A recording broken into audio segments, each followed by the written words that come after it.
Da sunan Allah mai rahama mai jin ƙai. Wannan ce ƙaddararmu kashi na 38.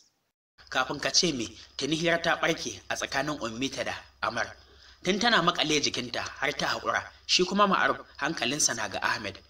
Anti ta kalli Maryam game da cewa, to ba ku kawo Ummita komai ba, kun zauna kuna ta faman zuba mata surutu, menene haka ku kawo mata abinci mana. Da sauri Maryam ta miƙe, ta shige ta ɗauko abinci. Ma'arif da ke gefensu ya san wahalar da kansa kawai za su yi, sai dai ya shiru ya zuba musu idanu.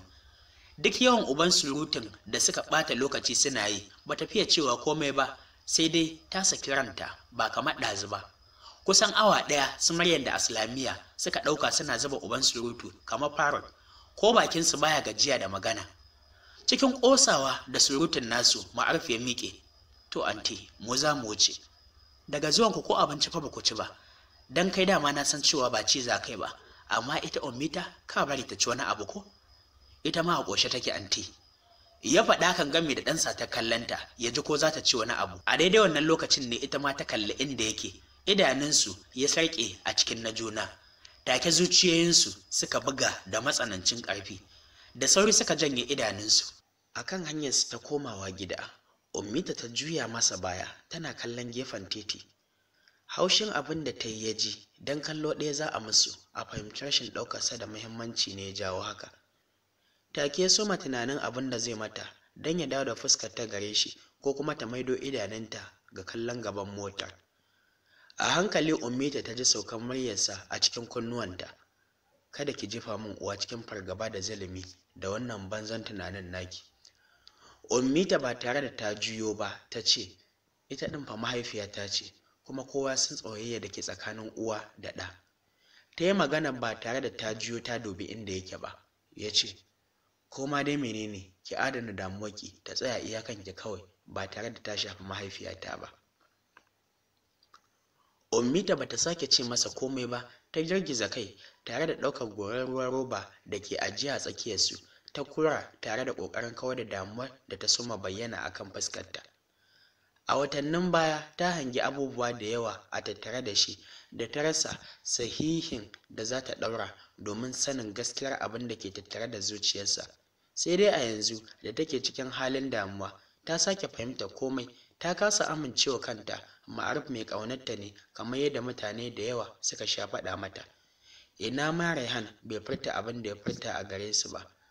Wasu siraran hawaye suka gangaro mata, suna isa gida kuwa bai gama tsaye da motarsa ba. Ta soma ƙoƙarin fitowa, amma dole ta koma ta zauna saboda ya kulle motar.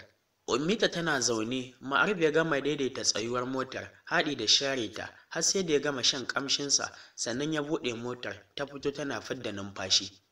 Duk da a cikin hijabi take, hakan bai hana shi kasa fahimta kuka take ba. Ya salam, ya furta a hankali. Fat Lion, me yasa kuka baya miki wahala ne? Me yasa kike son damun zuciyarki? Bana son kukan nan naki, yana bala'in ce min rai. Ya fito ya kulle motar yana kallon bayanta. Kai tsaye Fat ɗin mahaifiyarsa ya ga ta nufa, shi kuma ya nufi Fat ɗin mama, bakinsa ɗauke da sallama. Assalamu alaikum. Ya iske mama tana ƙoƙarin cin abinci, ta kai cokalin bakinta, amma sai ta ajiye tana faɗaɗa fuskarta. Wa alaikas salam. Har kun dawo baba? Eh mama. Ya ɗauki cokalin wanda ta ajiye na cin abinci ya kai bakinsa. Ina Ummita? Ma'aruf ya yi shiru ya ci gaba da cin abinci. Ita ma mama shiru ta yi tana dubansa. Kada ki tada hankalinki mamana, ta shiga ɓangaren umma. Har lokacin idanunta na kan shi. Me kake gani akan ciwon Ummita? Babu komai mama, komai normal.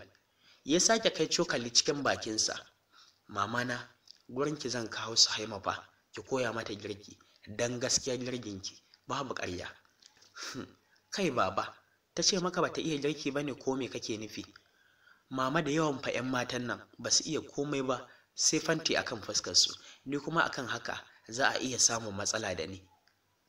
Ka ji ka kai kuma da wani zance. Wani abinci kake ci in ba irin nata ba?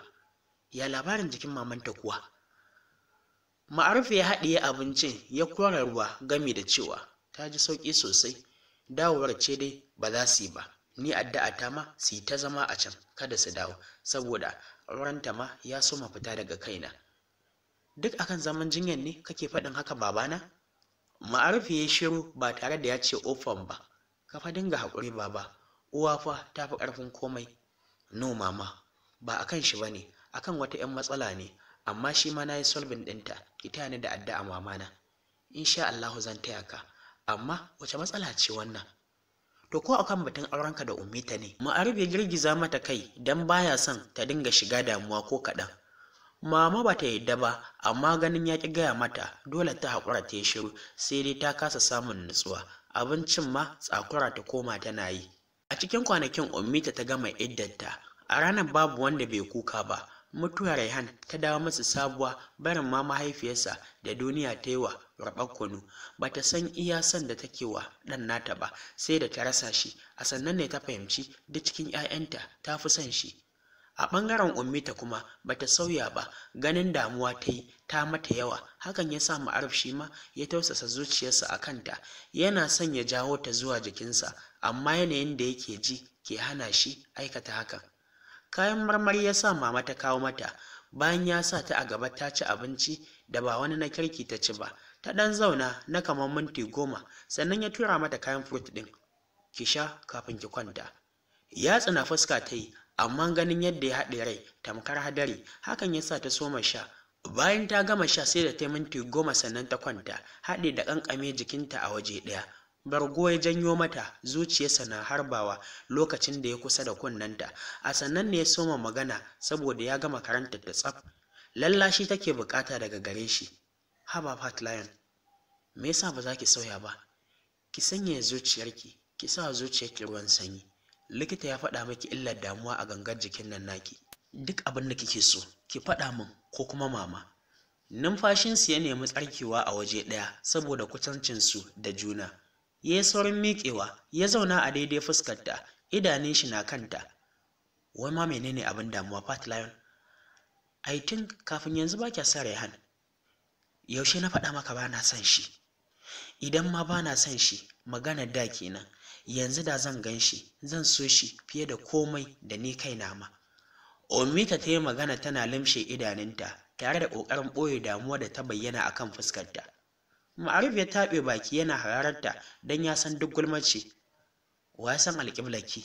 Sai Allah ɗaya wanda ya halicce ki. Zuciyarsa ta ba shi amsa da hakan, da hilata da salon soyayyar da shi kanshi bai san ya yi mata ba, hakan ya sa ta soma samun sauƙi da sakin jiki, amma har a wannan lokacin zuciyarta cike take da fargaba aurensa. Hajiya Inna ta zuba wa Ma'aruf idanu na tsawon wani lokaci kafin daga baya ta jana nauyi ajiyar zuciya ta sauke gami da cewa, babana, me yasa ba za ka guje wa auren nan ba, tunda na san kai dai ba son yarinyar nan kake ba, kamar rasa wadda za ka aura sai matar da ciwon santa ya kashe ɗan uwanka? Da tunaninta fa Raihan ya bar duniya. Ma'aruf ya dubi Inna, zuciyarsa na masa ƙuna da ƙunci, ya ce, haba Inna, ki dana cewa haka, babu wanda ya isa ya kashe wani, wannan maganar kowa ya sani, alƙawarin Raihan za a cika, don yarinyar ma ba ta so na. Ina ruwana da rashin son kada ba ta yi, ai abin da nake so kenan, kai da ita kada ku so junanku. Ni dai wallahi wannan haɗin bai mun ba, ni kab zira'ata ba na son kowa ya aure ta, balantana kai. Haka kawai ana son a ƙaƙaba maka ita? Haushi ya turnike zuciyar Ma'aruf, amma ya saki fuskar shi sosai don kada ta fahimci ya ji haushin abin da ta faɗa, don haka ya ce, don Allah Inna kada ki damu kanki, dama ni ina son ta, kuma gashi Umma tana son haɗin, kowa ma yana so, ke ma ki so kawai ai auren cikin farin ciki. Amma dai wallahi ka cika babban munafiki, shine kake nuna mutane ba ka son ta? Ma'aruf ya ce, yaushe na nuna mutane ba na son ta? Ko na taɓa faɗa miki cewa ba na son Ummita? Ya yi magana yana tsare ta da idanun shi. Ta kaɗa masa kai, duk abin da kake mata ai kowa ya san ƙiyayya ce zalla, a naki ganin kenan, amma ni na san ba mu taɓa yin haka da ke ba. Ma'aruf ya ƙarasa maganar yana fesar da iska. Aiko idan dai haka ne ka bala'in cin baya wallahi, ai gara auren Sakina da dai ka auri sakon han. Ko ma dai menene Inna, ina son ta a haka, in dai son da kike ikirarin kina min gaskiya ne, to daga yau ki fara son Fat Lion a cikin zuciyarki. Allah ya tsari gatari da saran shuka, na so waccan yarinyar da zaka aura? Ta Dijan, wallahi akan na so jika agumawa masu tallan kifi, gwara in tabbata ban taɓa son wani ɗa namiji ko kuma wata ƴa mace ta aure ka ba. Ma'aruf ya murmushi gami da cewa, to shikenan Hajiya Inna, ki duk abin da kike so, ai duk ɗaya ne da Suhaimar da kuma Fat Lion a wajena. Kada Allah ta rufe mana baki, baƙin munafiki kawai mai fuska biyu mayaudari. Kai, Inna dan ni kaɗai? Kada fa ki bari mutane su ji ki fa. Yo su ji mana, kowa ma ya ji mu wallahi in dai akan wannan auren ne, kuma wallahi gudunmuwar da zan bayar na fasa badawa.